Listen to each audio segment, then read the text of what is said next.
My name is Marc Nichanian. I'm giving a lecture which is called The Sense of History. And it's supposedly more or less about Blanchot's The Madness of the Day. Yes. This lecture, yes, it's called The Sense of History. It's more or less a continuation of what I said or what I could have said last week on Saturday when I spoke on Georges Bataille and the experience of inhumanity. If you remember about Bataille, I explained that it was possible to read in his work 4 or at least 4 figures of inhumanity. And I insisted more on the first one, the animality, than the 4 figures were the animal, the monster, the waste, in the sense in which we say the waste of humanity, and the last man. And the last man appears in Bataille's work twice, and only twice, as far as I know. The first occurrence is in the last page of that book that Bataille never published in his lifetime, which is called Sovereignty. But now it's published, of course, and we even have an English translation in the second volume of the Accursed Share. I will, very short, say a word about what he says on the last man in the Sovereignty. Sovereignty was a book where he tried to speak about communism in Nietzschean terms. And he developed, it was a way for him of developing a general theory of economy. And it's within that doctrine of general economy that Bataille considers sovereignty. He is very conscious of the unusual character of his approach, because sovereign thinking responds, he says, to the man of sovereign art. In French, I said that in the discussion last time, l'homme de l'art souverain. It's not clear if it is the man of sovereign art or the sovereign man of art. In English it's translated, the man of sovereign art. As I told you last Saturday, it seems to me that that's a mistake in the translation. It should be the sovereign man of art. Anyway, the way it first came to expression in Nietzsche's work and consequently presents itself under 2 guises or disguises, he says, the one of the free subjectivity and the one of economic objectivity. I do not explain. I'm reading this just for introducing the last man, and this question is the question is to know under which conditions the surplus can be exhausted without war, without violence, and independently of any subjectivity. And here it's clear that Bataille's effort is to put apart, on the one hand, art, and the political economy of the states on the other hand, and with the purpose of defining the place and the meaning of man of sovereign art. And it's here that he speaks suddenly about the last man. He says about that sovereign man on the very last page of the treatise, the strangest thing is that he measures up to that measureless catastrophe under the threat of which we are living. It's about the sovereign man of art. I repeat, the strangest thing is that he measures up to that measureless catastrophe under the threat of which we are living. This is because he always lives rather as if he were the last man. No explanation, it's the last page of the book. And that's it. we don't know what we have to think about this last man. But you know well, because I explained that more or less, that this is written in 53 or 54. But you know that last man in Bataille's work appears for the first time in 1940-41, and then in the book published, his first book, The Inner Experience, and it's on the last page of the part called in French Le Supplice, the Torment, where he begins with, Blanchot suggested me that I should carry on my inner experience as though I were the last man. And it's one page where suddenly he takes seriously the suggestion of Blanchot and tries to first object. No, that's not possible. He objects, and suddenly he gives up. He says, this is possible. I can imagine that. The last man who would have a death without death, and so on. Then please again go and read that last page. It's about what I am speaking about here. Just maybe a short quotation.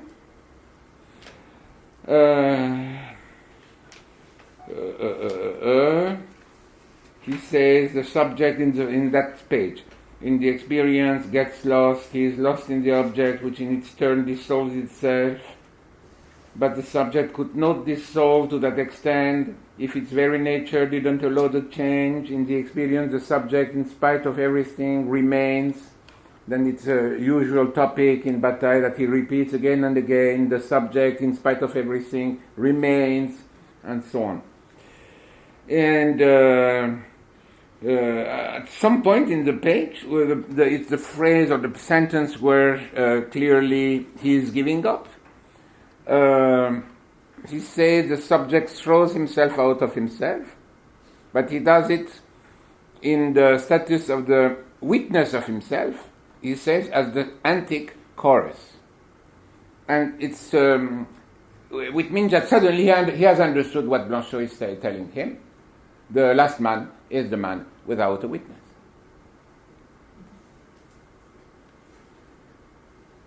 Or he is the subject without a witness. He is the subject in which the witness has been raised, and consequently he is already, I will repeat this now, the contrary of any idea of the subject, because the subject, of course, what we call subject, is the one who is the witness of himself. And that's it. But I never again comes back to this question of the last man. But he has understood with the antique chorus, or the last chorus, that what Blanchot wanted from him. That was the first introduction. Now a second introduction. It's a long lecture, then be patient. We need the phenomenology of the survivor. We need it urgently.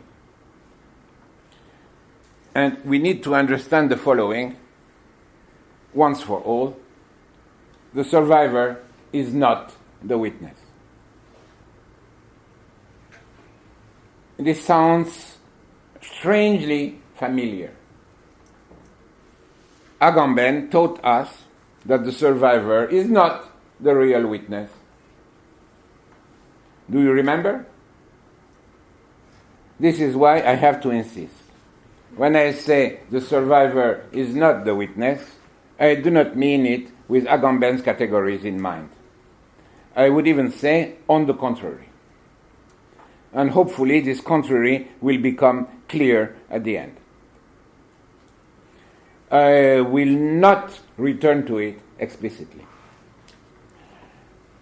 But, in philosophical terms, a phenomenology of the survivor is a pure contradiction. Why so? for a very simple reason. It's because phenomenology supposes an experience, and an experience supposes or presupposes a subject, whereas the survivor is the converse and the reverse of any subject. This is a big assertion that I do not explain.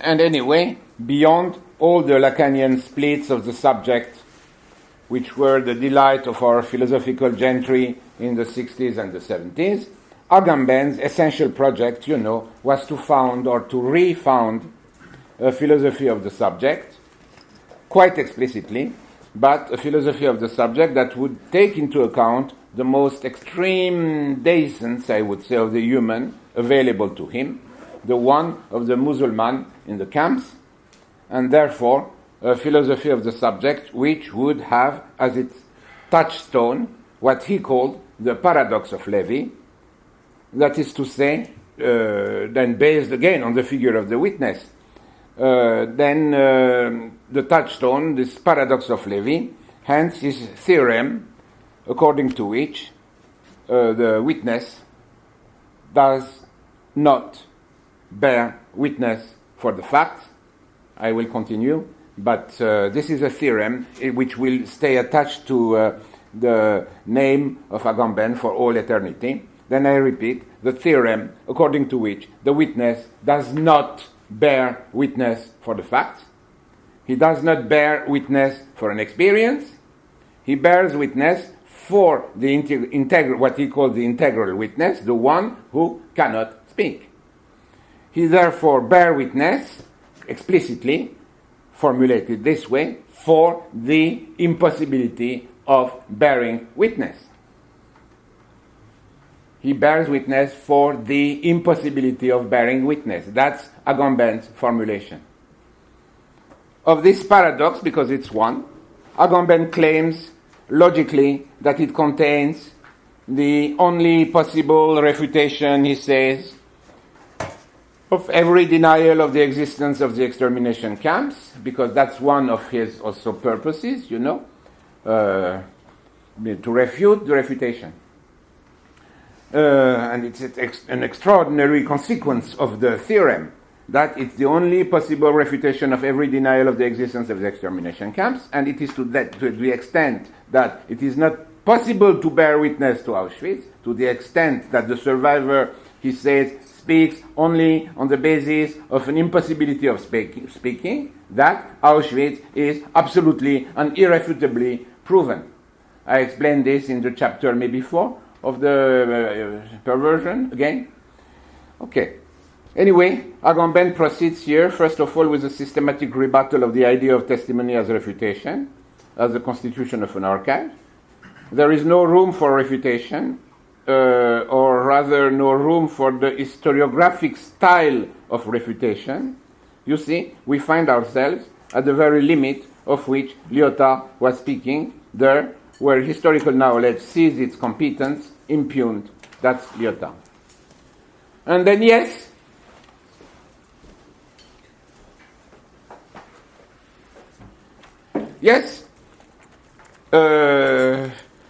we need a phenomenology of the survivor, but at the same time, philosophically, it's a pure contradiction. And yet, someone has produced a phenomenology of the survivor. That's Maurice Blanchot.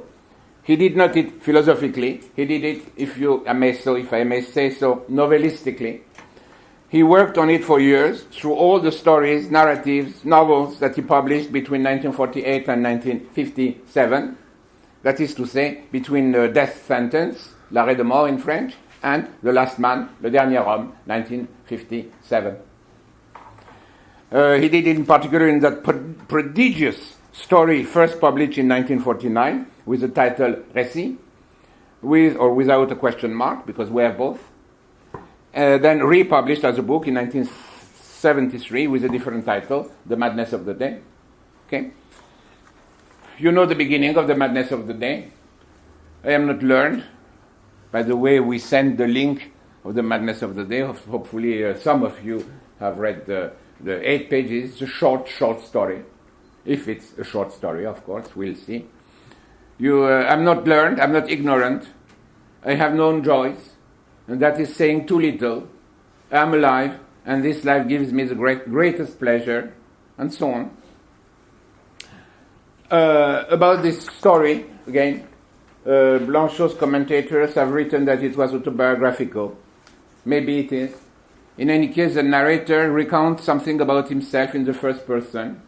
He used to be a public servant, maybe a political journalist. He escaped death during the war. He had moments of illumination, then a serious accident. Someone threw him glass in the eyes. He lost his eyesight, then recovered it, apparently, because we don't understand what happens, apparently. He entered a medical institution, which is also a lunatic asylum, and it's there that he is living now. A medical institution which is also a lunatic asylum, that's our world, after all. We have to deal with the doctors of the soul and the doctors of eyesight. They are all powerful. We are not aware of it, but they are like kings, aren't they? At one point, the narrator plays strange and erotic games with the law in the form of a feminine figure. And then we arrived to the last three paragraphs, the most extraordinary paragraphs ever written. First, this one. I had been asked, I'm quoting, tell us just exactly what happened. A story I began. I am not learned, I am not ignorant. I have known joys. That is saying too little. I told them the whole story, and they listened, it seems to me, with interest, at least in the beginning. End of quotation. Here, of course, the unwarned reader has a shock. The story that he was reading, you understand that this was this is the end of the story, let's say, but this was also the first line of the story. I am not learned, I'm not ignorant, and so on. Then the story that the reader was reading from the beginning was then nothing else but the story that the survivor was recounting, the survivor of the accident, let's say, was recounting to the doctors of the soul and the eyes as a response to a demand that had been addressed to him. Consequently, the story called first La Folie, un récit or La Folie du jour, the madness of the day, the one that we are reading, was not only the narrative of a survivor, it was the narrative of the demand for a narrative in which the response would have been inserted. To that extent, the story has no borders anymore. It began before its beginning, or it includes its beginning within itself. This is what Derrida, who devoted hundreds and hundreds of pages to these 8 pages, to this story, called the invagination of the story. It's like that. These hundreds of pages are in French. This is a book called Parage in French. And I'm not sure that there is an equivalent in English, but there are in Parage 3 different essays. All of them treat, not mainly, I would say, of this madness of the day. The first one is the essay published by Derrida in English translation, first in English translation in the book called Deconstruction and Criticism in 1979. The second one is the book, the essay called The Law of Genre, La Loi du Genre in French. Both of them exist in English. The third one probably also, but I am not sure. Okay, anyway, you see the imagination of the story, the absence of borders, and the paragraph concludes this way. That was the beginning, they said. Now get down to the facts. How so? The story was over. And you see, what he recounts then was not what the examiners wanted to hear. The facts are missing. And now we have the penultimate paragraph, then the last one is a very short one line. I had to acknowledge that I was not capable of forming a story out of these events.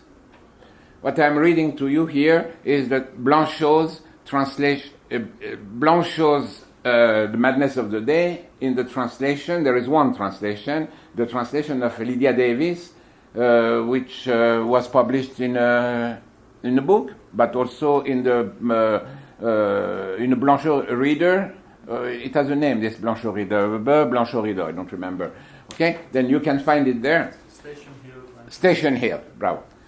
And then I am reading word for word that translation. That I had to acknowledge that I was not capable of forming a story out of these events. I had lost the sense of the story. That happens in a good many illnesses, but this explanation only made them more insistent.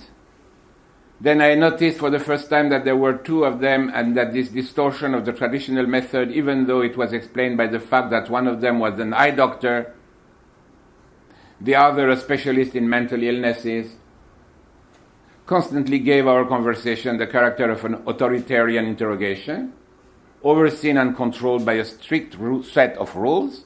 Of course, neither of them was the chief of police, but because there were two of them, there were three, and this third remained firmly convinced. I'm sure that a writer, a man who speaks and who reasons with distinction, is always capable of recounting the facts that he remembers.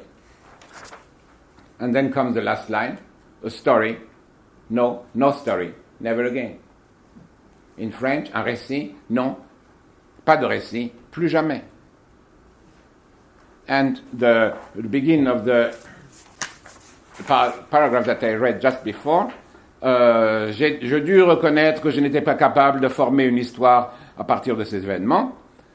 J'avais perdu le sens de l'histoire, ce qui arrive dans un bon nombre de maladies. Then again, I read again the translation.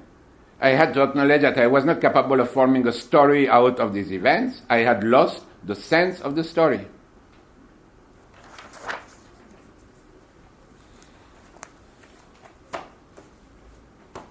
Je n'étais pas capable de former une histoire à partir de ces événements. J'avais perdu le sens de l'histoire. The last line has often been interpreted as a farewell to fiction. No, pas de récit, plus jamais. No stories, never again. To fiction, to literature, to the novel, God knows what else. More or less in Adorno's style, or in the style of what we understand from Adorno's statement, on writing or not writing poetry after Auschwitz. God knows also what Adorno wanted to say with that sentence. Unfortunately, Blanchot gave some credit to that interpretation much later, and nevertheless this refusal of stories remains infinitely mysterious, all the more that it is stated from within a story. He says no to the story. We'll see what he says really, but within a story. In French it is un récit, non, plus de récit. The question is the word récit. Now, part one. This was the introduction.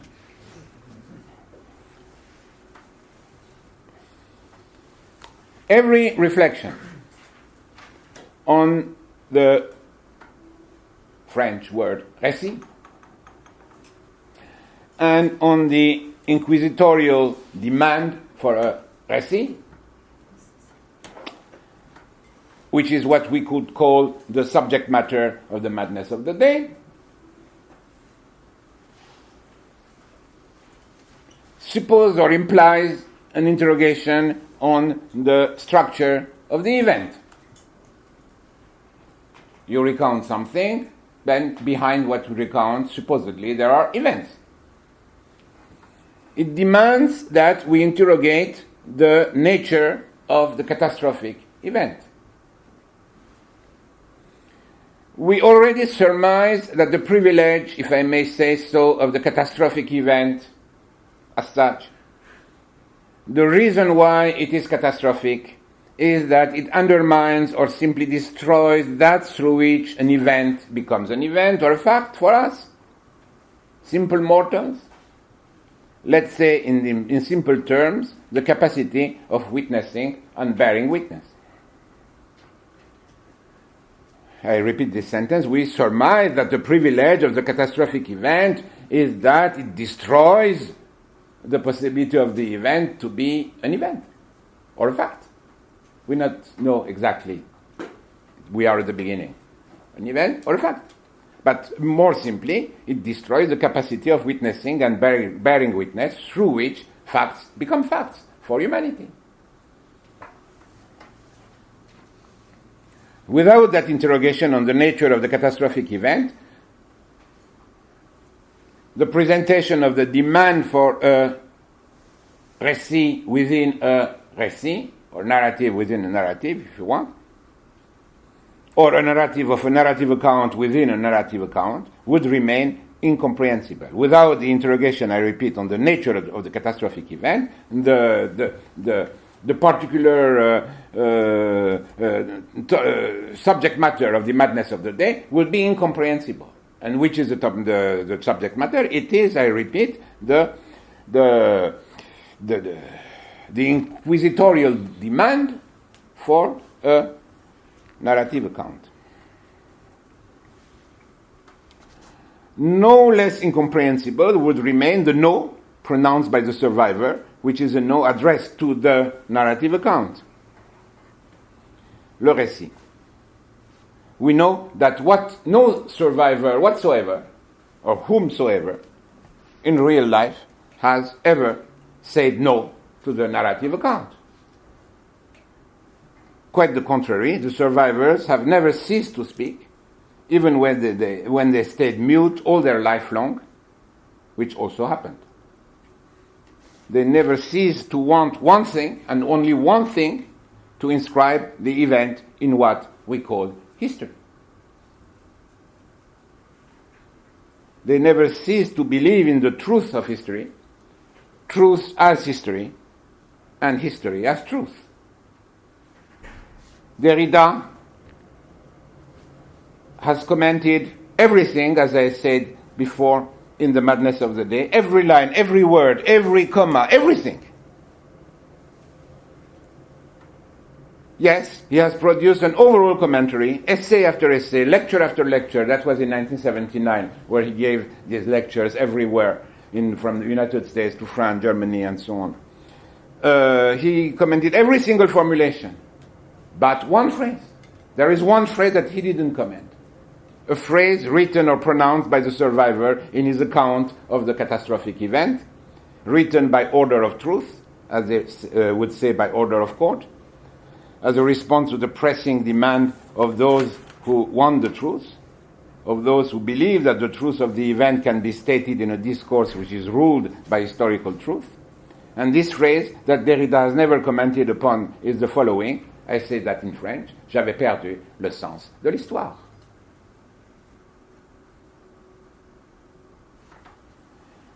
I write it in French, and I pronounce it in French before you, because it has never been correctly understood, and consequently correctly translated by the different translators who had to deal with the sentence.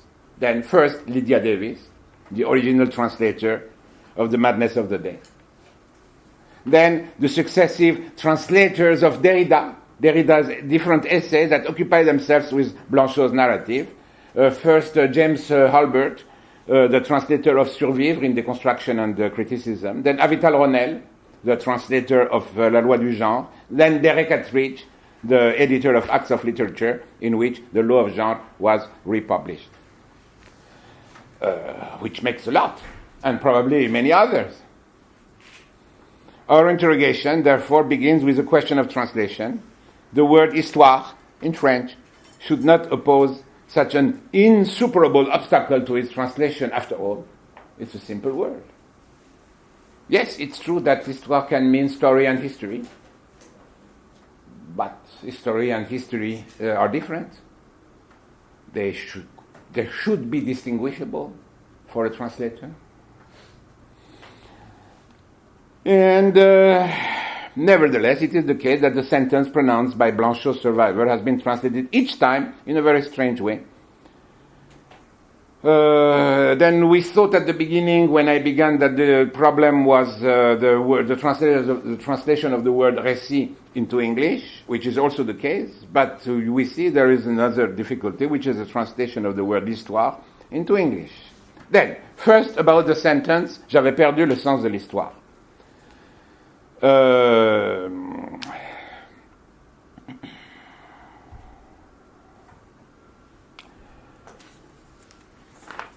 I read again the paragraph with the French and the English.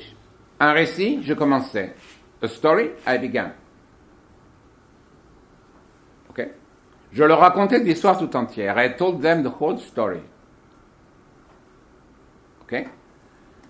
Then, vous en viendrez au fait. Comment cela? Le récit était terminé. Now get down to the facts. How so? The story was over. Okay?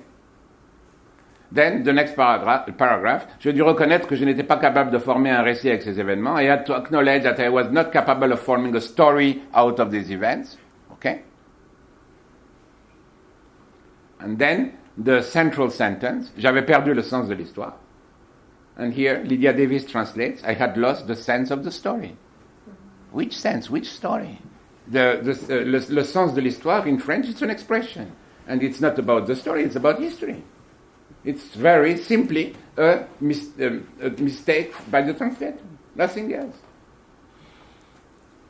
In his translation of Derrida's Survivre, page 97 of Deconstruction and Criticism, you can go and read Deconstruction and Criticism, page 97.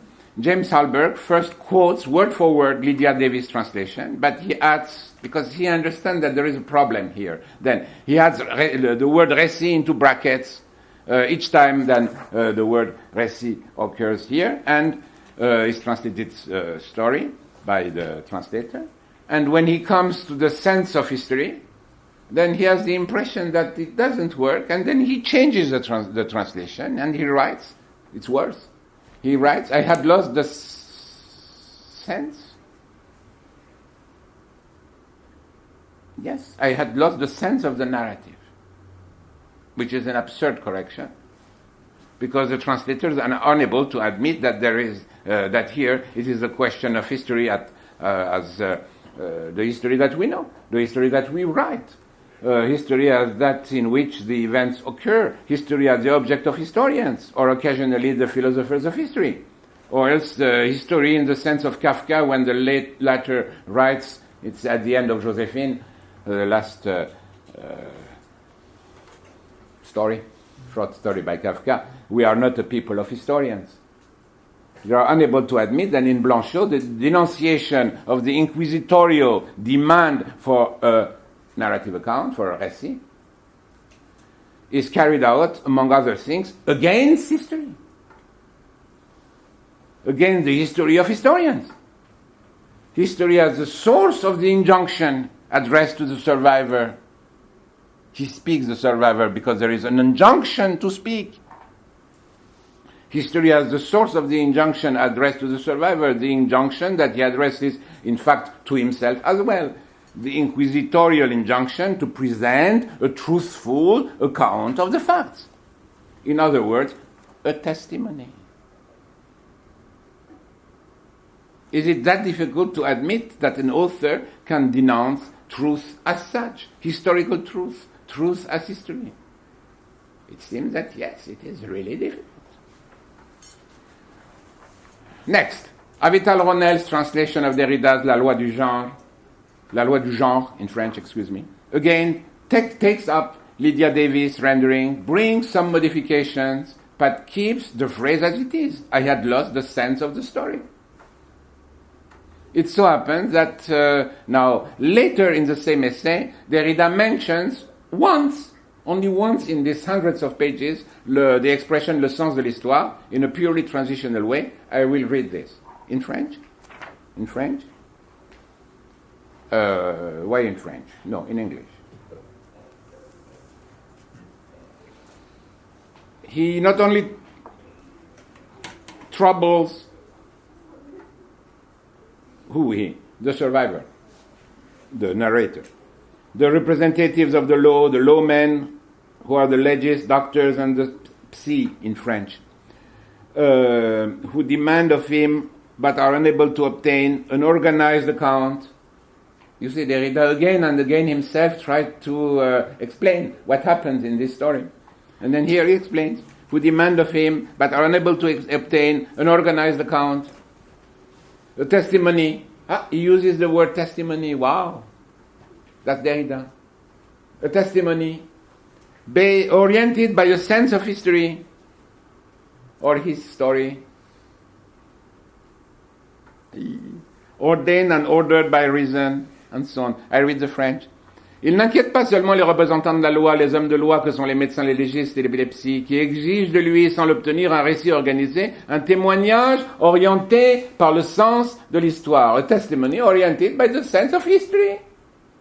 But because Avital Ronel has always kept the translation of Lydia Davis for le sens de l'histoire, the sense of the story, here she has a doubt, and then what does she do? She puts both side by side. She writes testimony oriented by a sense of history or his story, which has absolutely no sense. It means témoignage orienté par le sens de l'histoire means a testimony oriented by the sense of history, nothing else. Okay. And that's the version of critical inquiry, which has been published then in Acts of Literature by Derek Attridge. And it's the same. It doesn't change. Okay. Next. Now, that's what's for history. Now the word récit.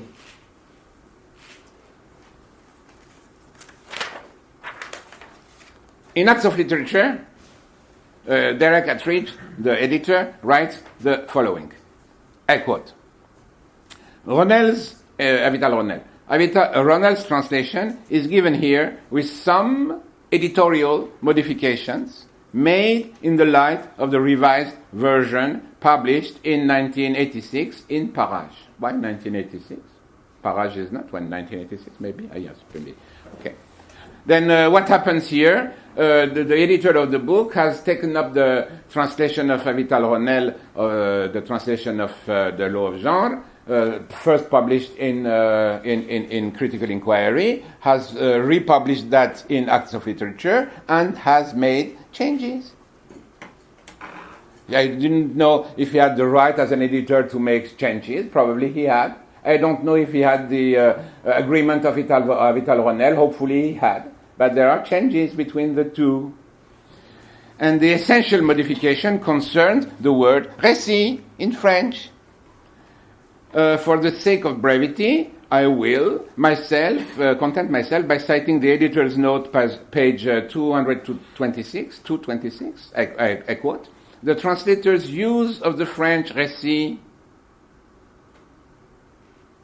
and he lies, that's a lie, has been retained here, which translators use, you will see that this is a lie, and continued throughout the essay, because the argument hinges on the complex of meanings possessed by this term in Blanchot's text. Most importantly, for this text, they include both the sense of a completely fictional narration and the sense of an account of real events which the speaker witnessed or was involved in. Okay, I explain. And I'll explain why the note is misleading. It seems that the word récit, the French word récit, it raises an incredible difficulty before translators, English translators. They do not know how to translate it. It's normal, huh? They translate it sometimes story, sometimes narrative, sometimes relation, and it can have Derek Attridge says, and that's his responsibility, it can have both the character of a completely fictional narration and the sense of an account of real events. Yeah, maybe. And what happened then? What happened is that I will not tell you immediately what happened, but first, I'm not sure that there is anything fictional in the French récit. And the note is misleading also because it does not say that the editor himself decided throughout not to retain but in fact to modify entirely Avital Ronell's translation for the word récit. I never asked her, Avital Ronell, if she had given her consent, but I have my doubts. Then the question of how to translate the word récit is so important because it will decide once for all the interpretation that we want to give to the last sentence. You remember? Un récit? Non, pas de récit, plus jamais. A story? It's translated. No, no story, never again. Then we need to know then how we are going to translate récit. No stories anymore? Yes, maybe, but in which sense? Is it a no to literature? To fictional stories? Why would the survivors say no to the récit as a genre of literature or to fictional stories? Why? The survivor in Blanchot's narrative has nothing to do with fiction. Everything is real, he says. Is it then a no to the relation of real events? And then it would be a no to testimony. To what we today have begun for a few decades to name testimony. Today, but long ago after Blanchot wrote that sentence. So for instance, the testimony of survivors. Then I repeat, no to literature or no to testimony. It's the one or the other. It cannot be both at the same time. We have to decide and to choose.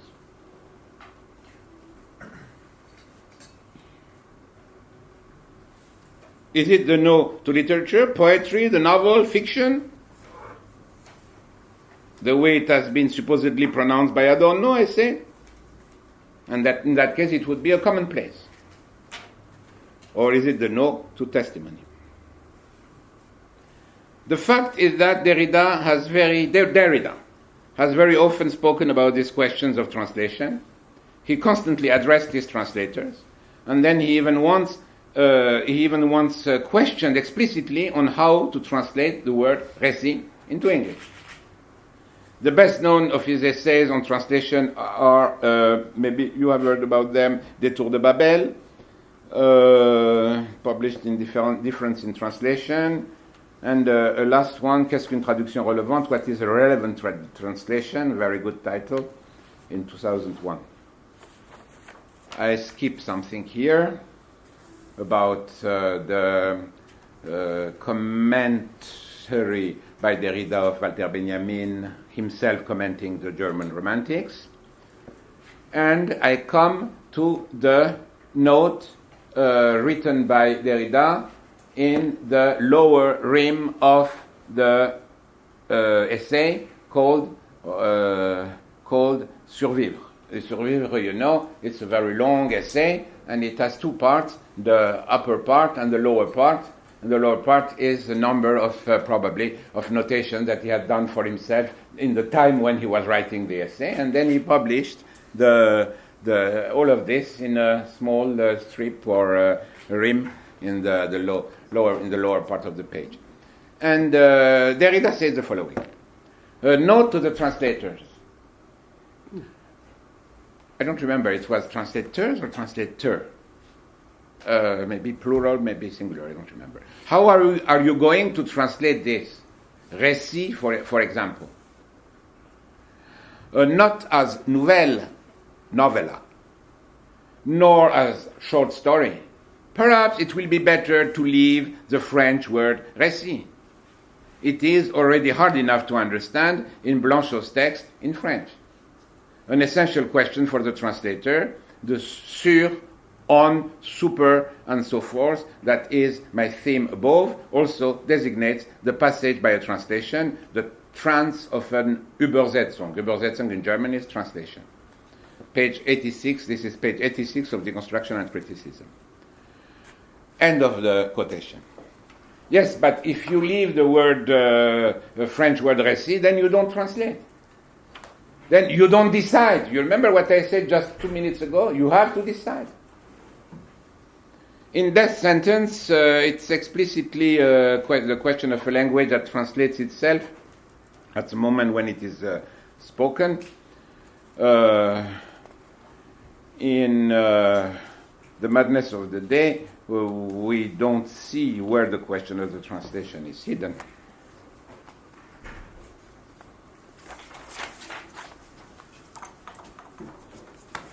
I skip again. Now I'm going to read you the same last three paragraphs in Avital Ronell's translation. You remember I read them at the beginning, but in Lydia Davis' translation. It's exactly the same translation, but you will see. They demanded, tell us exactly how things happened.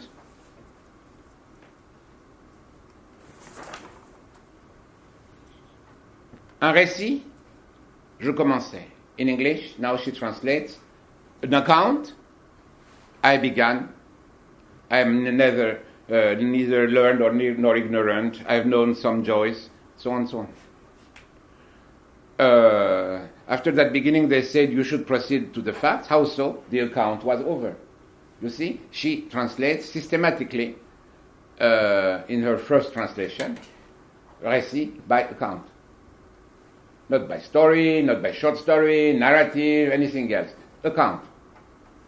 I should have realized that I was incapable of composing an account of these events. Okay, I had lost the sense of but she keeps this sentence. I had lost the sense of the story. She doesn't want to the history here, and so on. And at the end, the last line: an account? No account, nevermore. Oh, that's an interpretation of the word récit, an account.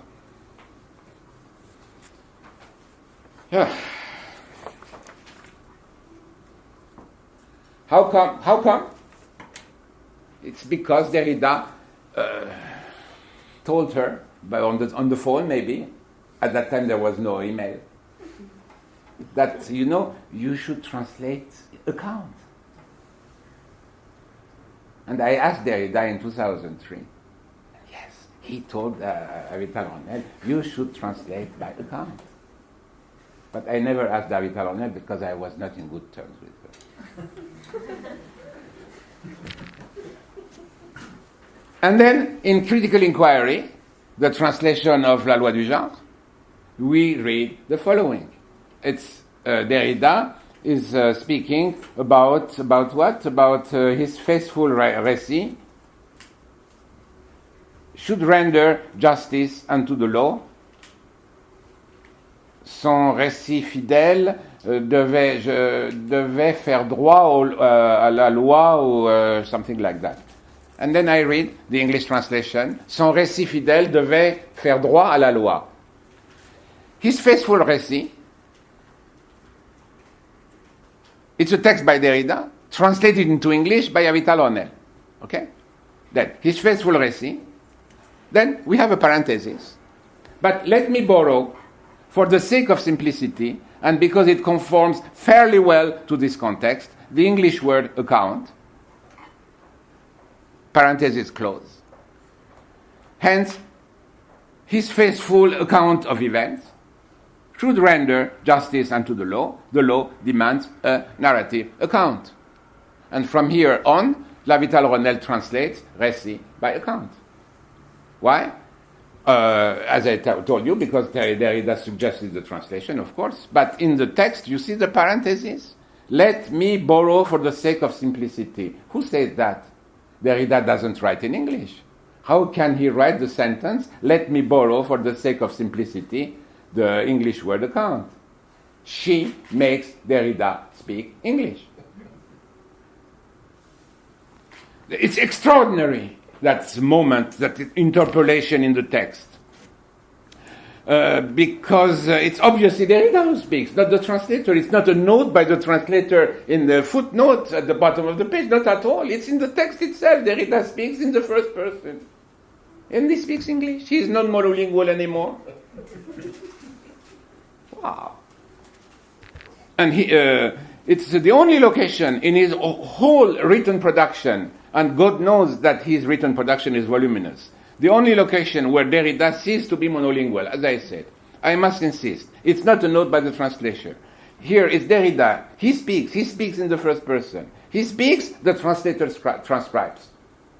Who is the author? We don't know, Derrida or Avital Ronel. And the enigma is redoubled because if you go to the Acts of Literature and read the same text, it's the same translation. Yes, but as I said at the very beginning, it has been seriously edited by Derek Attridge, who acted in a totally irresponsible manner. And what did he do? He erased all the accounts and replaced them by the French word récit in the English translation. You understand? He thought that he was following a directive by Derrida. You remember when Derrida was saying it was saying maybe it would be better to leave the word récit in the English translation. He thought that he was following the directive by Derrida. But again, in the original translation, because now we have two versions of the translation by Avital Ronel. It was Derrida himself, as I said, who spoke under the pen of his translator, Avital. The interpolation was the only place where Derrida was putting forth a remark as a translator in the first person. He was the translator of his own text in English. And there was no sign that would allow us to think that Ronel spoke in her own name.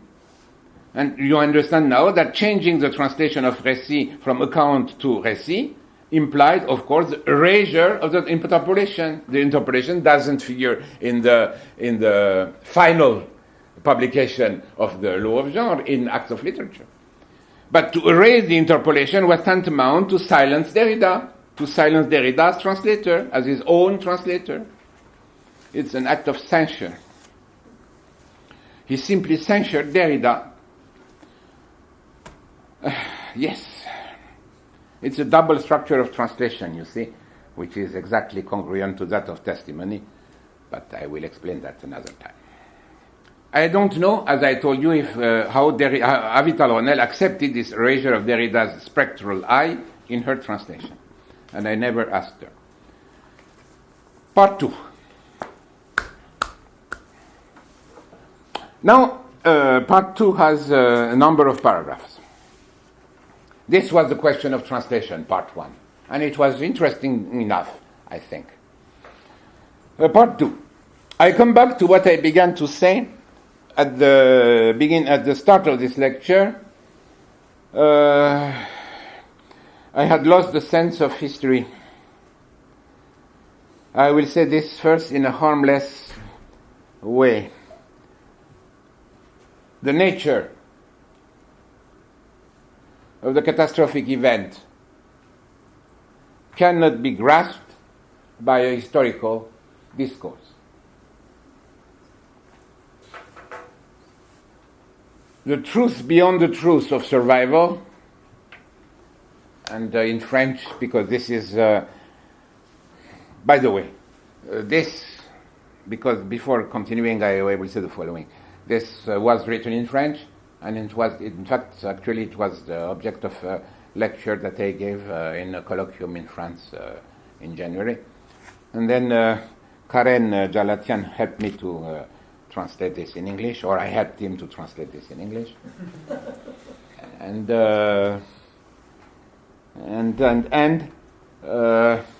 in French, this expression, truth beyond truth of survival, in French I had written very simply, la survérité de la survie. Derrida uses this expression very often in the survivre, the living on. And the translator translates the truth beyond truth of survival. Then I use this same expression. The truth beyond truth of survival is not ruled by the truth of the facts, of those facts that we could, for instance, retell in a testimony, as a response to the tacit demand for an accurate telling. And however, but reciprocally, the inquisitorial demand for an accurate telling is itself part of the catastrophic structure of the event. I repeat this. The demand itself, the inquisitorial demand itself, is itself part of the catastrophic structure of the event. It's because the event is catastrophic that there is an inquisitorial demand that makes the survivor speak and speak and speak again. There is no telling, recounting, no account that does not respond to that catastrophic structure. I am convinced that Maurice Blanchot, to this day, is the only one who has been able to take this mad structure into account in all its complexity. And this is why we read Maurice Blanchot. He is the only one who has understood, in a light that for himself was absolutely blinding, what happened there, and that he had to ask about the nature of the catastrophic event. He is the only one who understood that the interrogation on the testimonial account of facts, the interrogation on the testimonial account of facts, implies that we also simultaneously ask to ourselves what was the nature of the catastrophic event. What we call history cannot ask that type of questions. But this is a very harmless formulation, you see. Why? Because if history is unable to ask such questions, one can always imagine that we could try to ask them far from history in other institutional places. For instance, not in history, but in comparative literature, after all, independently from history. But precisely, this is not true.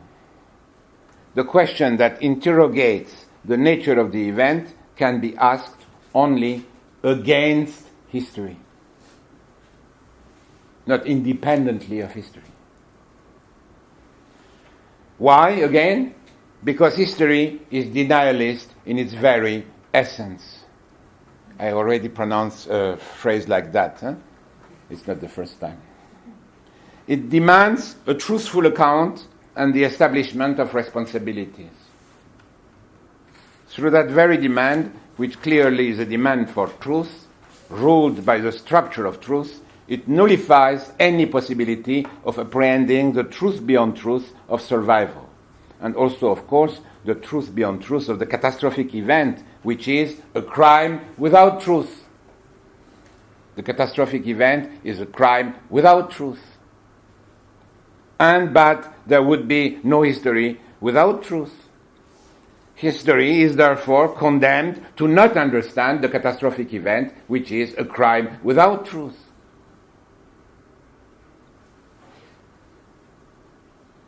And because Derrida did not command the phrase, "I had lost the sense of history," we need to begin everything from scratch, after him, with him. After the hundreds of pages that he has written, we need again to read The Madness of the Day, because there is something is missing. And because that something is missing, the translators do not know how to translate, and they do not know that we need to interrogate the nature of the catastrophic event. That was number one. Number two,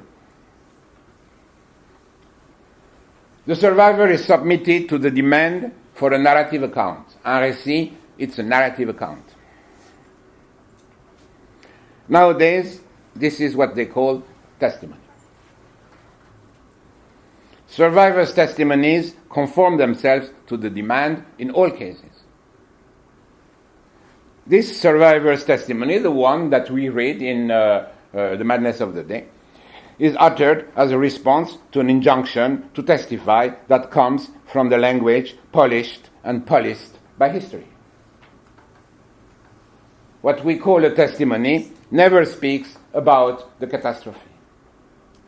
Have you ever seen a testimony that speaks about the catastrophe? A testimony recounts facts, murders, rapes, deportations.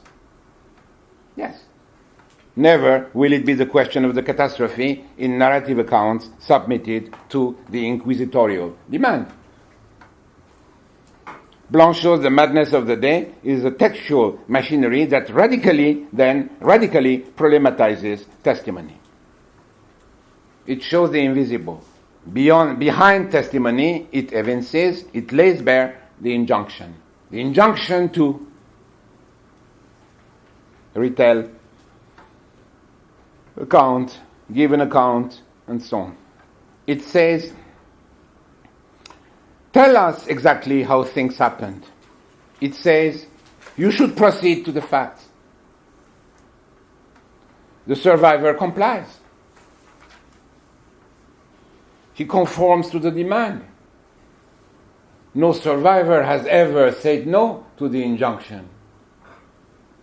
He participates in the inquisition. He hands over all his knowledge to the doctors of the soul and the servants of truth. He participates in the writing of history. Conforming to an unformulated demand, he himself becomes the origin of the demand. Henceforth, it has become impossible to distinguish him from the interrogators and examiners.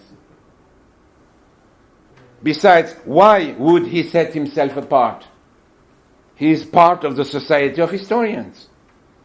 And actually, not only is he a part of it, he is at their origin. I will explain this later. Je leur donnais le jour, he says in French, which means I gave them birth. Not only I gave them the day, if you translate word for word. He wants the facts to be recognized and the guilty ones confounded. I quote, who was being questioned? Who was answering? One became the other. End of quotation.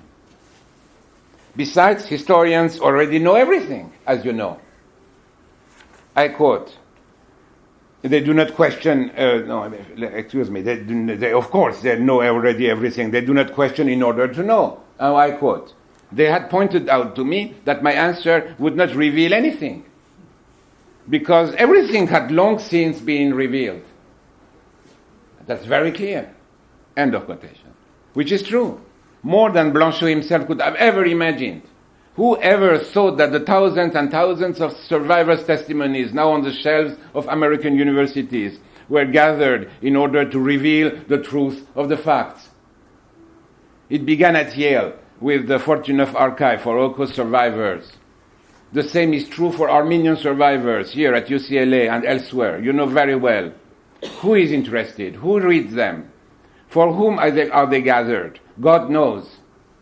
Think also of the exhaustive collection of survivors' testimonies gathered by the Spielberg Foundation, and you will have an idea of what Derrida means by his archive fever, mal d'archives.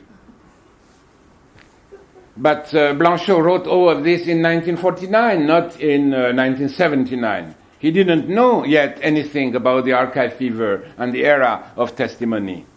He himself spoke only for the sake of the survivor, for the sake of the truth beyond truth, of survival. He made the survivor speak according to the nature of the event, according to the crime without truth, in as much as it is without truth. He asked himself, what does it mean to be the survivor of a crime without truth? And all of us, I'm sure, ask ourselves the same question. He already spoke against history in order to be able to say something about the catastrophe. Because in order to be able to say something about the catastrophe, you have, of course, to speak against history. I explained that before. And when he engaged a survivor into the narrative account of the invisible demand for a narrative account, he made him retell actual things. This has nothing to do with fiction, any fiction whatsoever. All that was real. Take note. Number 3.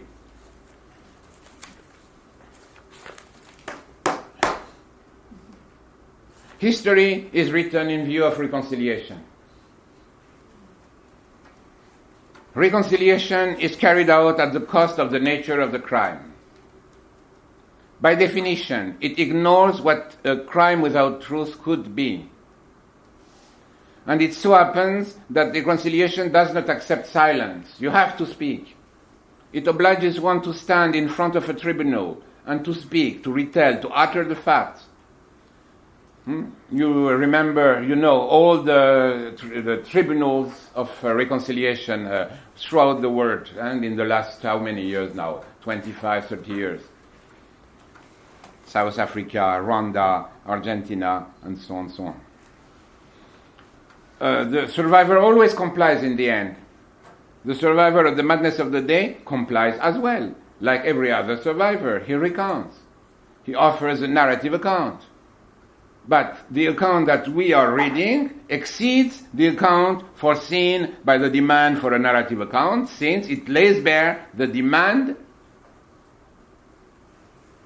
He denounces it, as though the survivor could see what is invisible.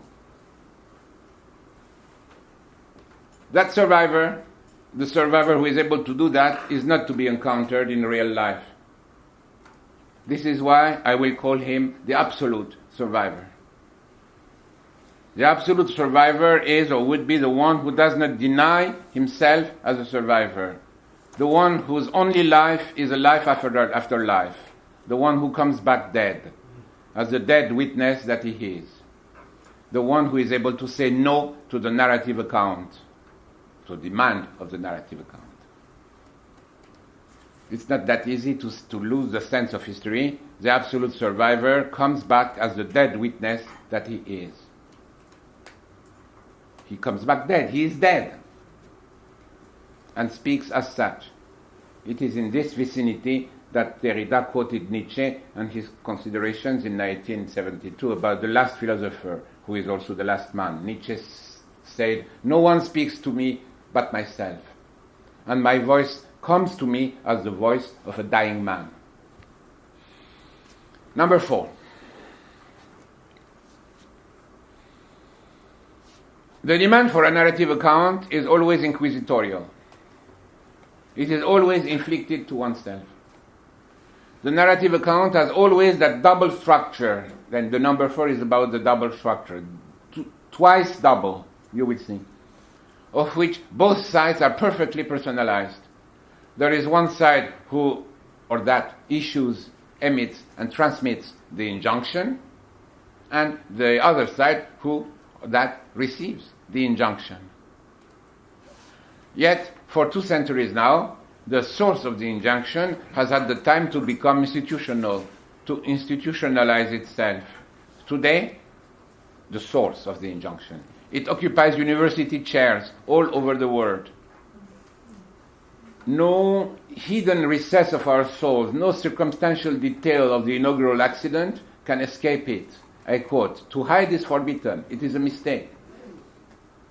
The survivor possesses an invisible knowledge about himself, which is invisible to him as knowledge. And the source of the injunction insists that he share it with us. Nothing belongs to him, strictly speaking. What happens with the survivor, therefore, is exactly the same, you see, as what happens with the native. I spoke in these days, maybe last time or last Saturday, several times. The native, the creature of the philologist.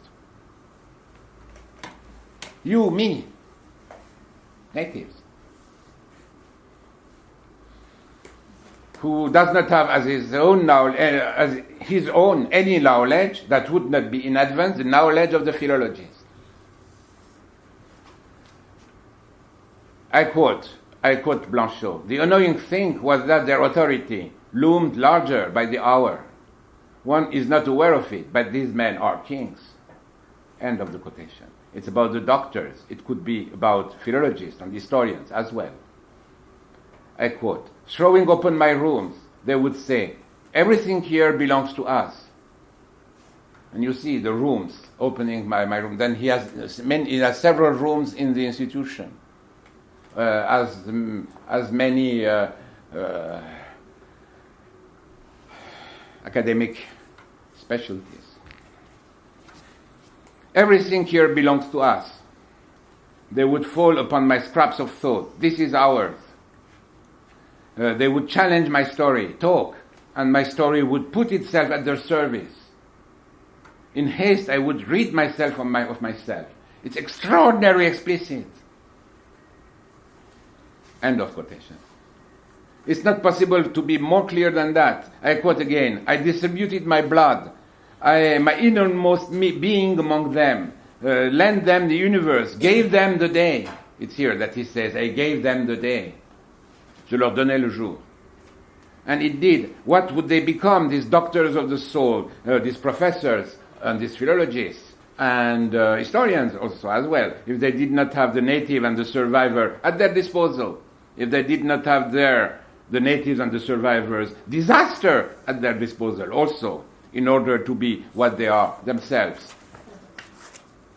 Here, the survivor is able to name, to designate, to denounce the double structure that defines him as a survivor through the inquisitorial injunction that forbids any silence and any secret. He has to speak, the native or the survivor.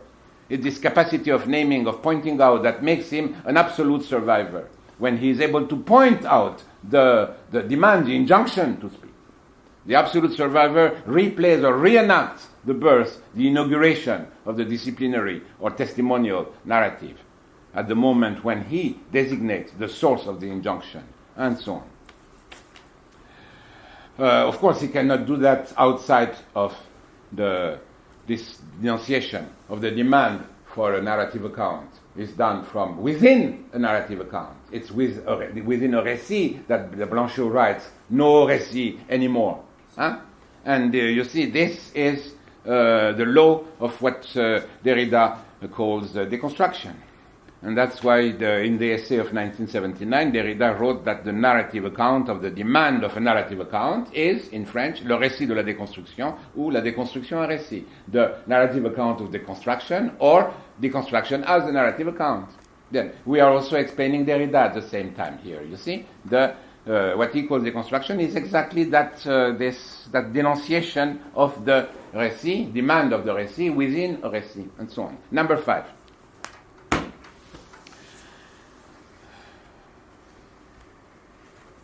We are tired. It's too long. Huh? Hagop, what time is it? 23 to 23. Yeah, it's too long.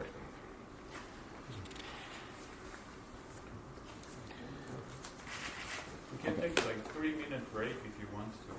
No. No. Okay. I named the narrative account. I named it disciplinary or testimonial. Although there were choice. The truth is that the narrative account is always testimonial. It bears on itself all the marks, all the characteristics of testimony. I am distinguishing because I want to reserve and preserve the share of the native. Why did I say that there was a double structure? Twice a double structure. Why twice a double structure? Because we have two personas, the native and the survivor. And why double? Because the native as well as the survivor, but let's take the native, he's twice a witness. The native as defined by the philologist. He is the witness of his own culture, and of course he is the witness of his own disaster. Why is there a disaster of the native? Because, as I explained several times, as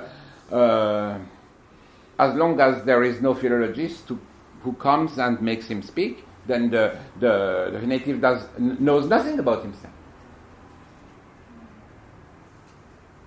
He is very simply the result of a disaster. And then there is a supposed disaster behind the native, in all cases, always. The survivor is the native is a vestige, and the survivor is a relic. The word relic comes to me from Agop Chagan, and I will speak about Chagan next Monday, the author of Manatzor Tats, who identified himself with the intellectuals who were deported and killed in the summer of 1915. He won one of them. He was dead like them. He was the dead witness. And I'll explain this more next time.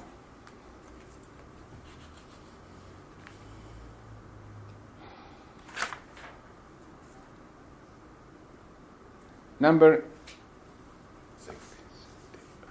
6.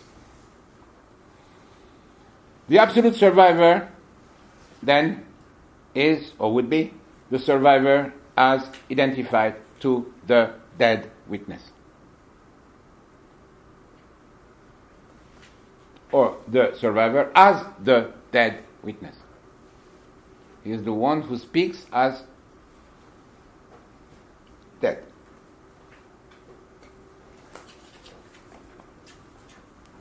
In the Madness of the Day, we have a very brief scene, an extraordinary scene, a strange scene, where,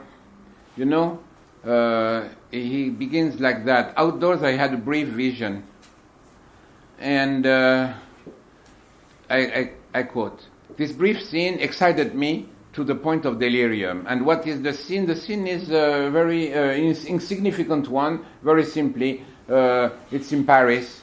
He sees a woman entering a house with a baby carriage. And that's it, nothing more. A scene of everyday life. And he continues this way. "This brief scene excited me to the point of delirium. I was undoubtedly not able to explain it to myself fully, and yet I was sure of it, that I had seized the moment when the day, having stumbled against a real event, would begin hurrying to its end. Here it comes, I said to myself. The end is coming. Something is happening. The end is beginning. I was seized by joy." End of quotation. And you know that it's immediately after the accident, after this, that the accident happens, the accident that turns him into a survivor. He received a glass into the eyes and he becomes blind. And you see, here, then, you have a true event, not the accident, but the sin to which he has been a witness. Beginning here, from that apparently insignificant moment, the day will hurry to its end. And despite all the polysemy of the word day, to which Derrida has attended, the day here is the space where being a witness is still possible. Being a witness, that is to say, to be present at an event that occurs here, now, before my eyes, and to be able of giving an account of it through a narrative. Nothing more, nothing less. That's it. That's what it means. Then there would be events in the world of which an account would be possible. There are events of which we can be witnesses. An account of them is possible. That's a miracle. Events that would be liable to be part of history, as insignificant as they may be. It's a miracle. He has witnessed, he's being a witness. Which means that implicitly he has also witnessed. That's more complicated than what I'm saying here. I'm abridging here. Of course, he has witnessed his being a witness, but this is possible only implicitly because it means that he has also witnessed the possibility of not being a witness. That's why it's a miracle. Of not being able to be a witness anymore or at all. That's why the end is coming, the end is beginning.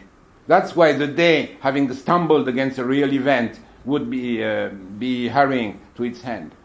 He has witnessed the possibility and consequently also the impossibility of being a witness. He has stood up in the truth. That's what they call the truth.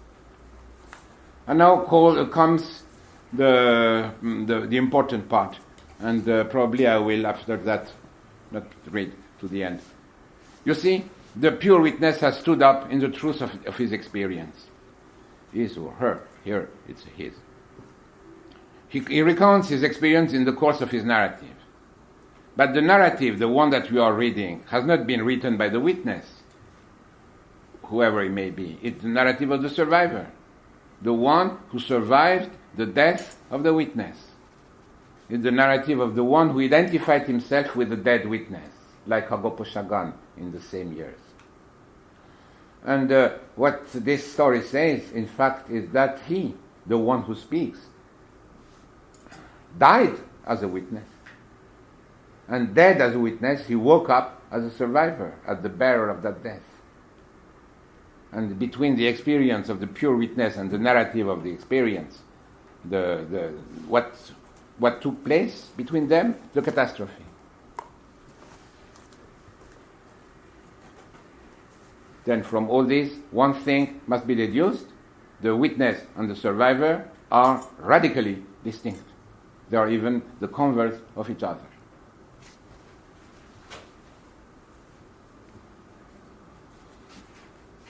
Between the two, the catastrophe took place.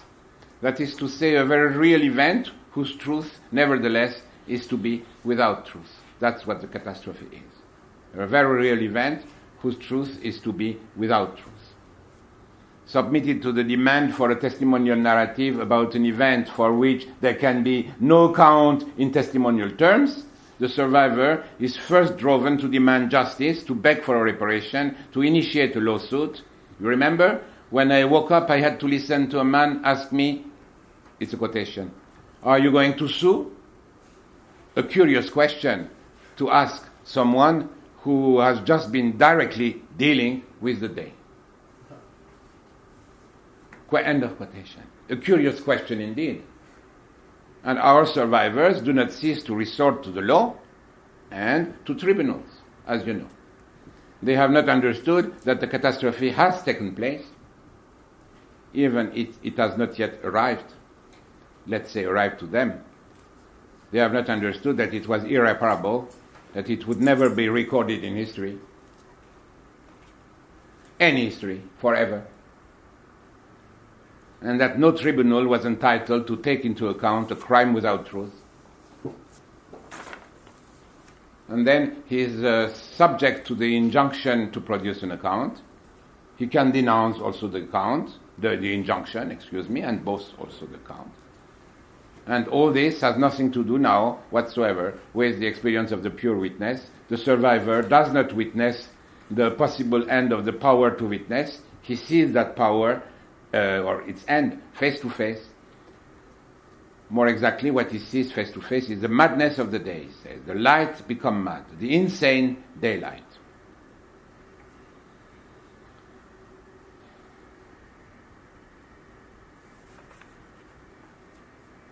One last part.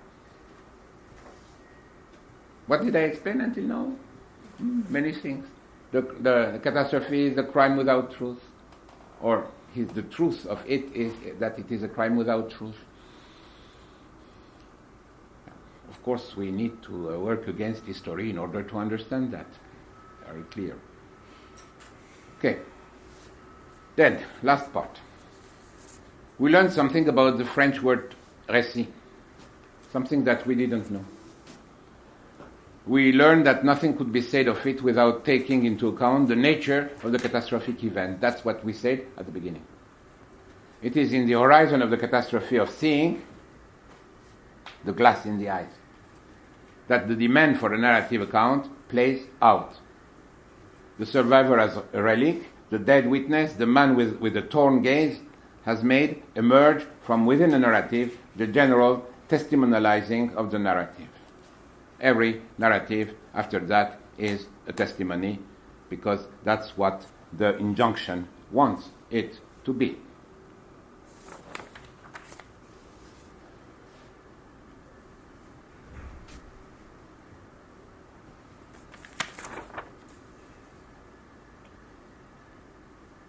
It's clear that the survivor, even if he is very friendly with the law, even if he is above the authority, is also characterized by his perfect powerlessness.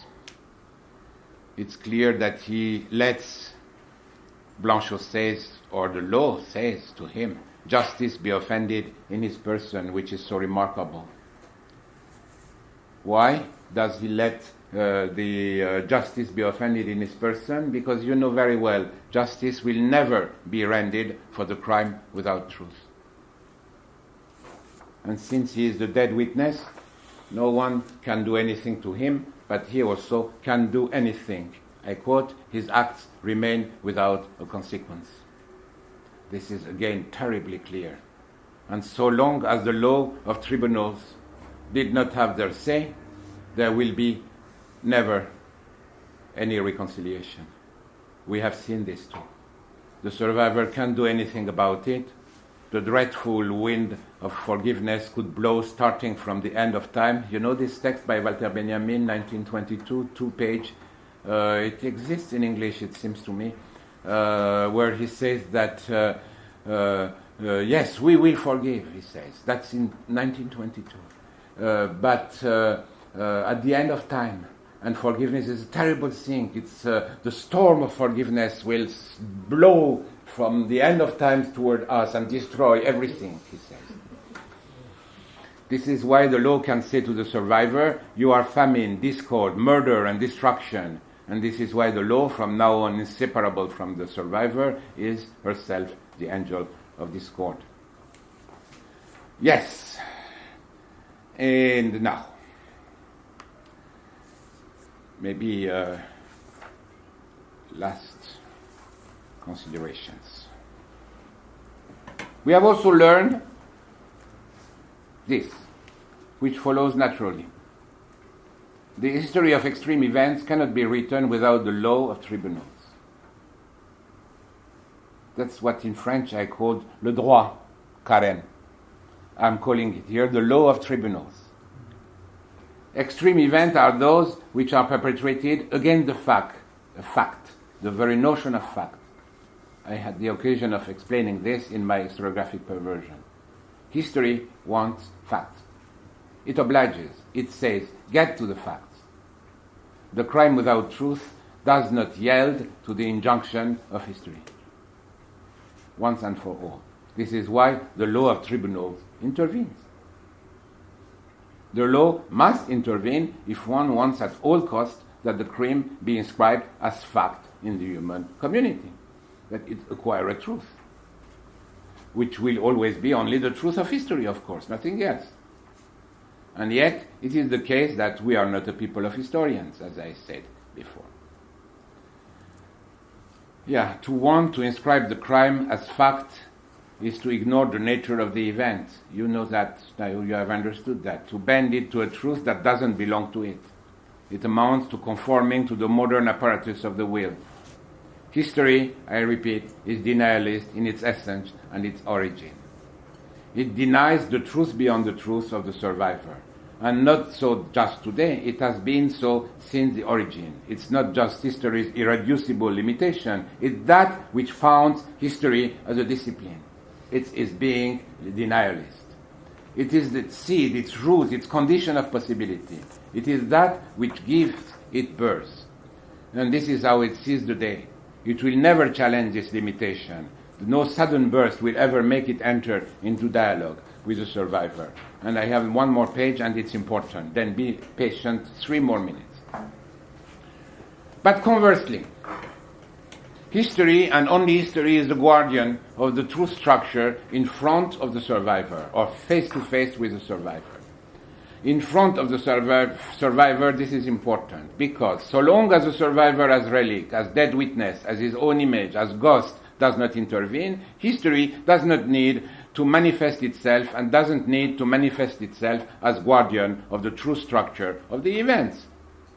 Today, confronted to the survivor, it appeals to freedom. Freedom for history. Liberté pour l'histoire. You know that? The group Liberté pour l'histoire in France that gathered thousands of signatures, which means all the signatures of the Corporation of Historians in France against the law opposing denialism that had to be signed by the Parliament in France in 2006. And again in 2011, by the way, and so on. It was conducted by the group called Liberté pour l'Histoire, Freedom for History. Then history demands roundtables and commissions of historians to decide on the facts, on the interpretation of the facts. For a long time, in multiple occasions, I had to explain again and again that philology is the institution of mourning. The pure paradox of such an institution is that it institutes itself to better deny the mourning that founds it. That's about philology. I explained something analogous the other day for Christianity. You remember? But on Baptized Hills, Christianity is the institution of murder. You remember that? It institutes itself to better declare itself innocent of the murder that founds it.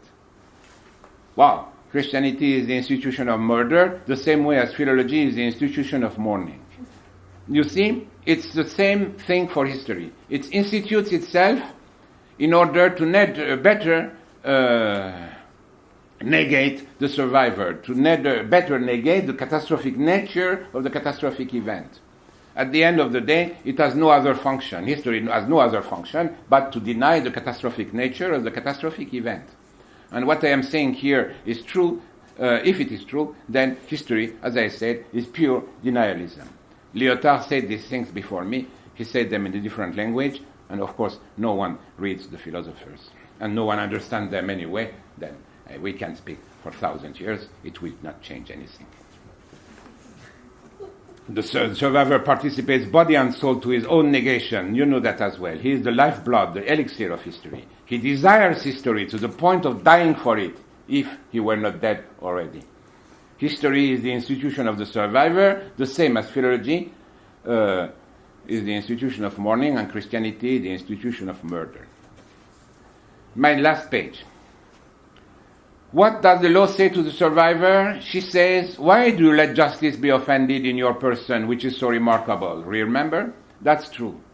Why does he let justice offended? Because there is no justice without the very human law of the tribunals and the states. But there is no law of the states and the tribunals for the crime without truth, inasmuch as it is without truth. For the survivor, there will be no justice. Not that justice. You are then condemned, now or at the end of times, to a pardon without justice. And yet, you know as well as me, the survivor, the one who has negated and denied himself through the institution of history, demands only this. He cries for justice. Sometimes he believes that it's done, that it has obtained it, because history has said its word. Its word. And the law of the tribunals has spoken in his favor. And it's a terrible illusion.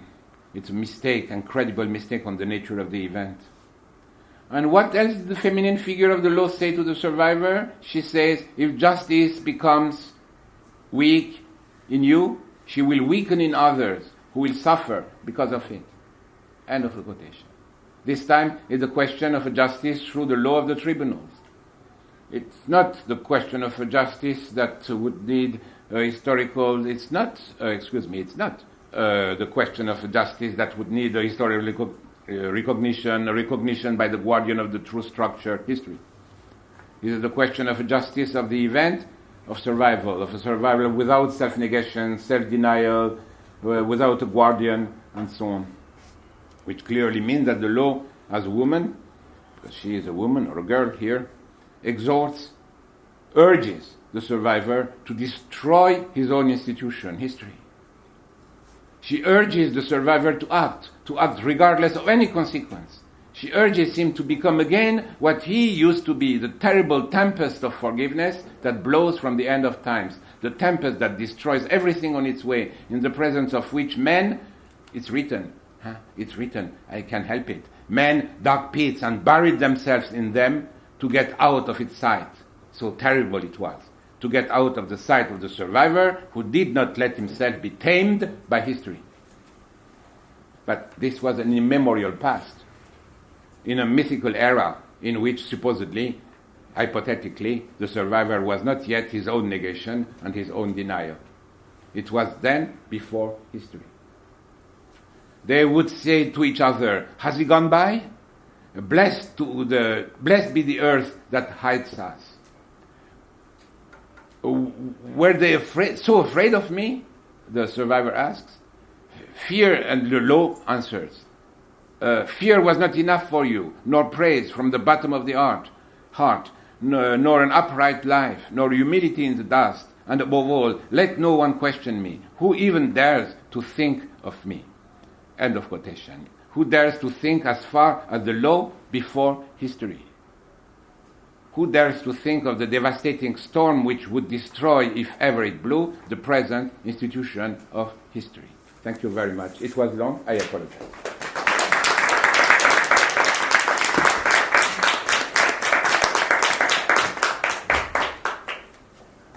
It had two parts. One was about translation, you remember, the sense of history and récit. The second part was one point after the other, explaining something about the nature of the catastrophe, explaining something about what it means to this expression, a crime without truth, and what it means to be the survivor of a crime without truth. So we have 15 more minutes. If you have questions, please. I had a question. I'd like to hear more about how you see the je of the testament, the person who speaks, this idea of je as a stable signifier. So it seems that the interrogator would need a stable je in order for the interrogation to go smoothly, and it seems like the person giving the testimony doesn't have one. So how does this disturb that structure, and also how does this disturb the structure of the récit, and how do you define the difference between the récit and a discours? And can there be a discours of the... I will read again this few lines by Derrida, who exactly answers without explaining anything, as though it was entirely obvious. It's this here, what Derrida says. He not only troubles the representatives of the law men, who demand of him, but are unable to obtain an organized account, a testimony oriented by ordained and ordered by reason, and by the unity of an I think, or of an originally synthetic perception accompanying all representations. This is Kant. Suddenly he quotes Kant, one line, and he goes away elsewhere, as though it was totally obvious, or as though he was ironic with himself. Here, Derrida. In fact, he alarms thus the lawmen, he radically persecutes them, and in his manner he conceals from them without altercation, the truth they demand, and without which they are nothing.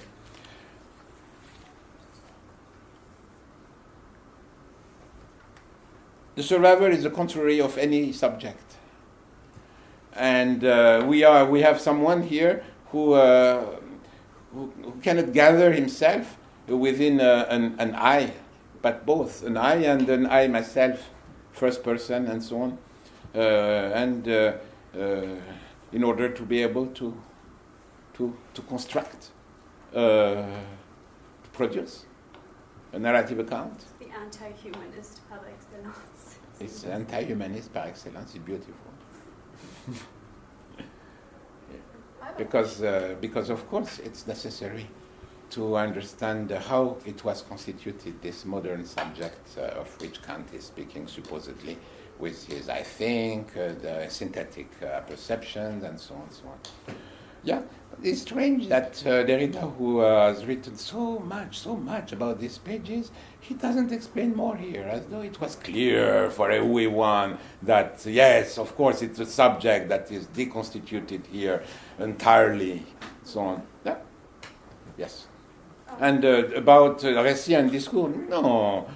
Discourse is, I don't know what discourse is, but a récit, it's a narrative account, it's clear. I feel like in that tradition, it's commonly récit is seen as being in the domain of écriture and discourse in the domain of parole. No. But maybe no, that's an artificial kind of... Not at all.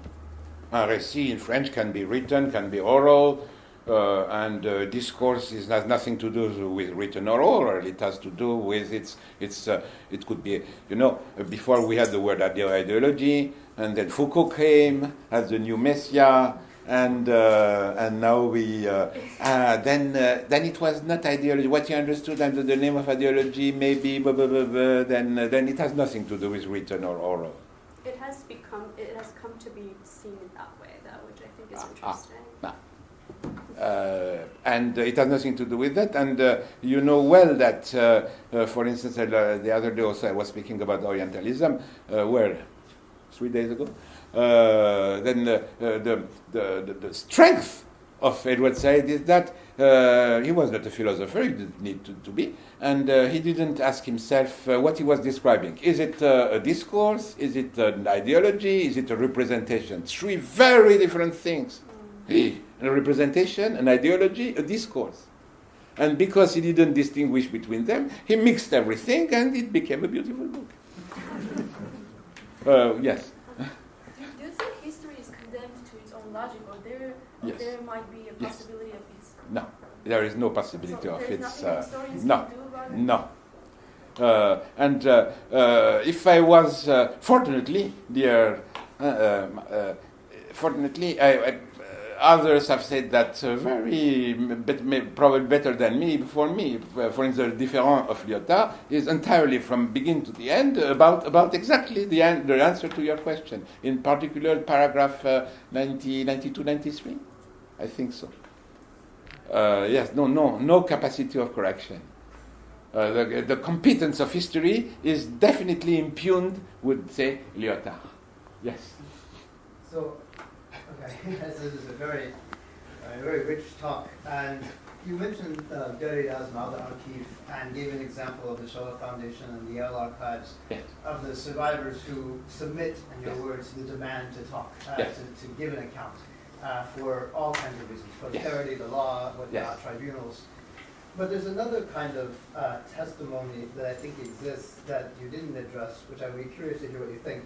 And that's the testimony of survivors who did not survive, or essentially it's a dead witness speaking, like the Sonderkommando testimonies that were buried in Auschwitz, say in 1944, and were written at the time, and then they survived afterwards. Or the testimonies written in the ghettos, for instance, by people who knew that this was their... Exactly. So it's different than the tribunal, and it's different from being outside the event. It's from within the event, right? So it's testimony from within. Right.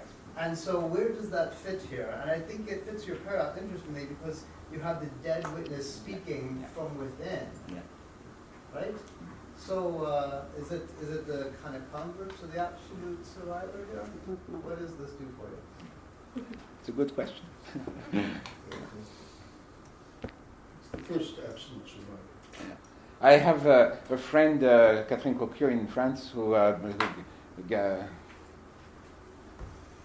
gathered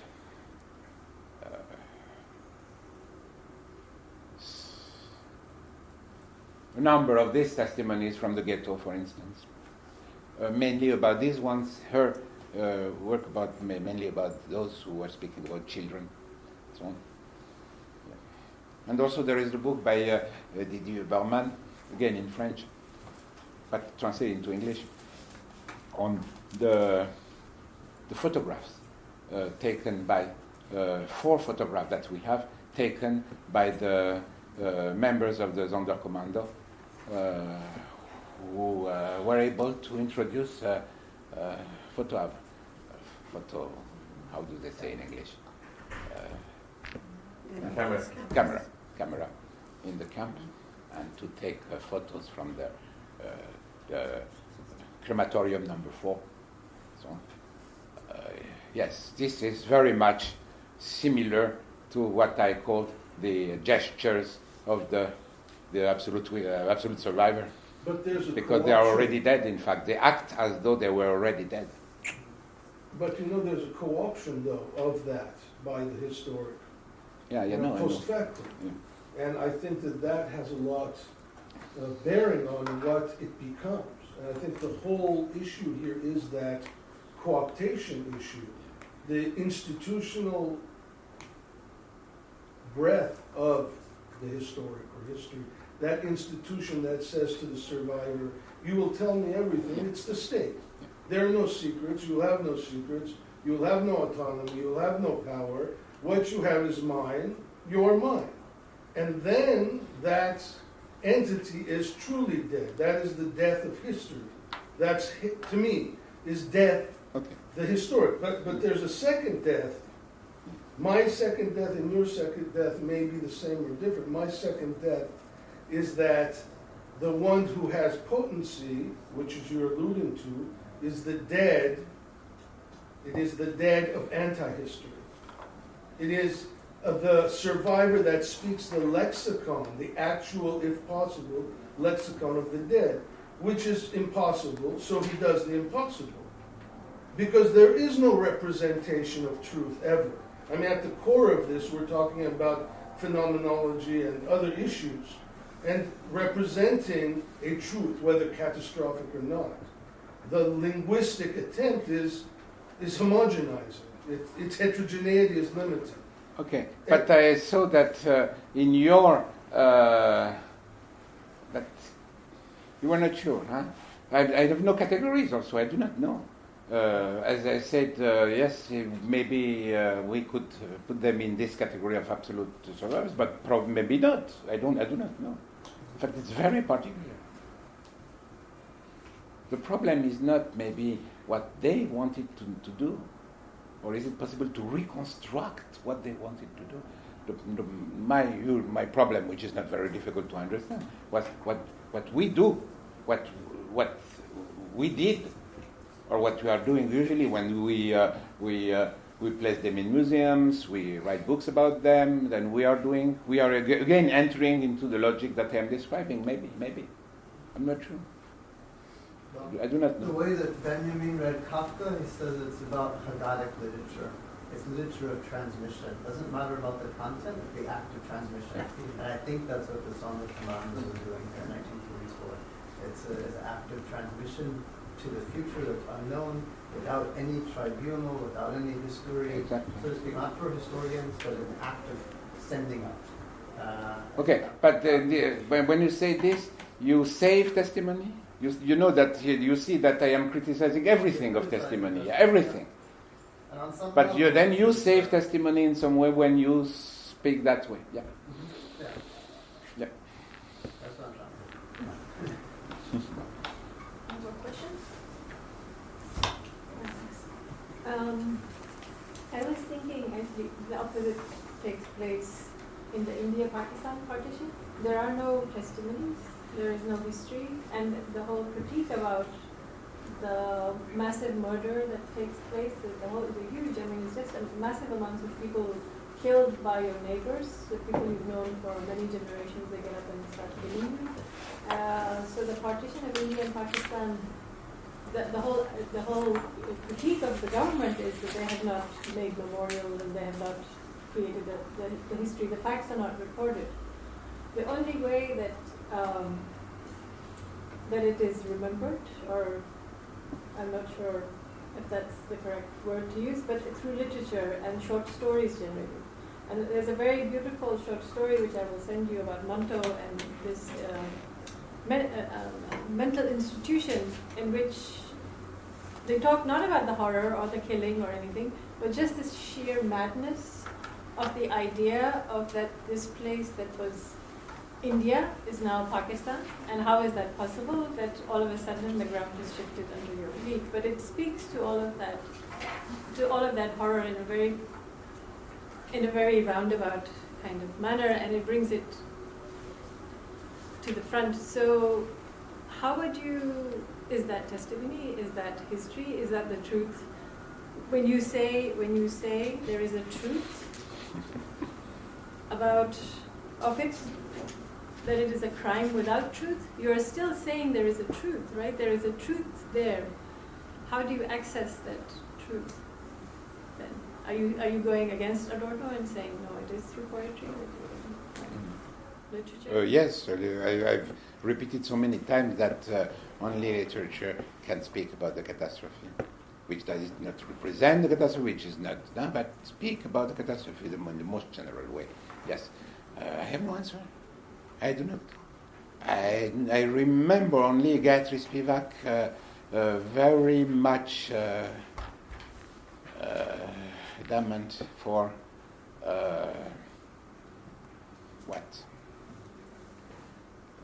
each one.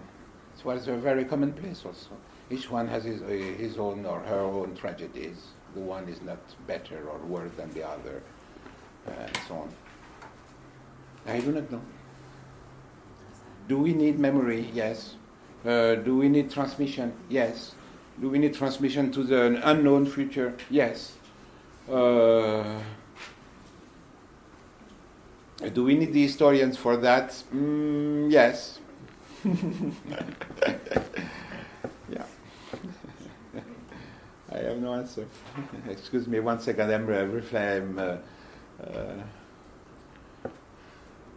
Because I know the problem behind no archive, which means a terrible lack somewhere, which endangers the ones who come after. Yes, I know, I understand that. But I would say the following, excuse me, I would say one word about the Armenians, if you allow me.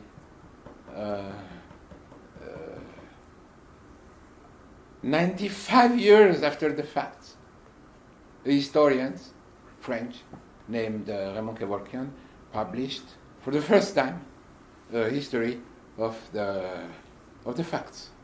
Complete history. A complete history of the facts. It has been translated into English. It's a 1,000-page book.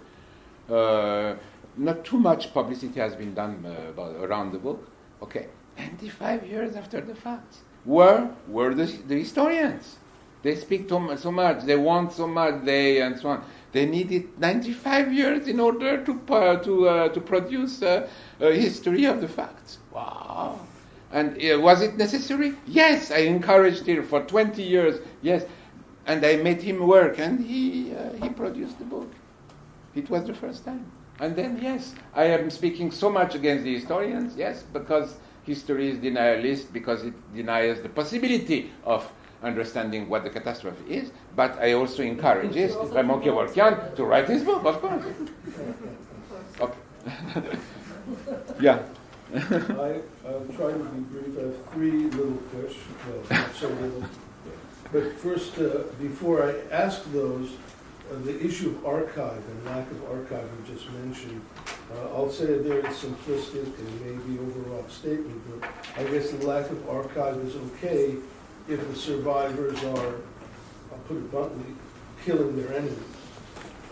The need for archive is something else. Is oftentimes, not always, a surrogate for the lack of power. And so oftentimes, and we can see this, it doesn't happen often, but those who make a comeback on the survival scale tend not to need archives. But the questions are the following. That language of the active dead, I'm calling it the active dead, the absolute survivor, which speaks the language or the lexicon of the ones who are dead. But he is alive. In other words, he's subsumed, yes, the consciousness and the position of those who are dead. And is this your contention? I'm trying to understand. You are asking me who is the dead witness. I'm interested in the. It's extremely difficult to understand who is the dead witness, precisely because. Let me finish. Precisely because. And this is why there can be no testimony of the catastrophe. The catastrophe is the death of the witness. That's why there can be no testimony of the catastrophe.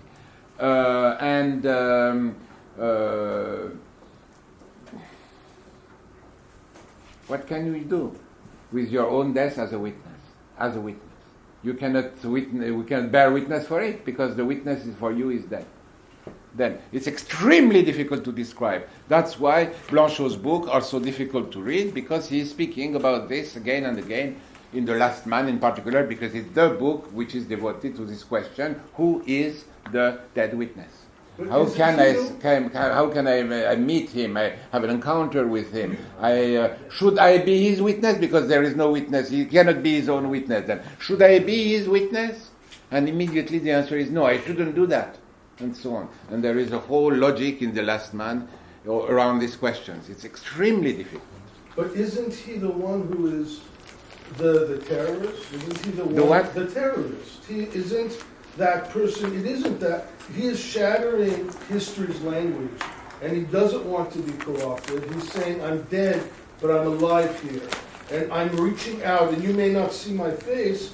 He may be the person creating art. He may be somebody who's countering. Yeah, but the vocabulary of the terrorist is not very well chosen, because because among the Armenians, for instance, when there was terrorism, it was this terrorism which was very much complicit with precisely all these questions of recognition, being recognized, inscribed in world history, justice by the tribunals of men, and so on, so on. And an extreme complicity. I'm talking You are about not raw talking about it. vengeance and revenge that the, okay. the survivor... But then don't use the word terrorist. All right, my bad, as they say. The second one is, when you were talking... So we're actually running out of time. Give me a second, I won't talk aloud, just pose the question. The question is, the Avital Ronel Derrida moment of the authorial initiative, I'm calling it authorial ventriloquism. Authorial You know what? what ventriloquism is? Yeah. Right. Yeah. So did yes, that's did Derrida have to have yes. Okay. called account so that later he could have it? Okay. received? I'll explain something, and you will understand what there was behind this, or in parallel. I will not answer other questions. I'm not going to ask the last. Okay. Do you ask me this later? A word about Zabel Essayan, Jour ultimo che varcă, The Agony of a People, published, as I said, maybe I don't remember where and when, in 1917, in Baku, in Armenian, of course, 100 or 50 or 200 pages. I translated that into French last year or 2 years ago. Now it's published with afterward.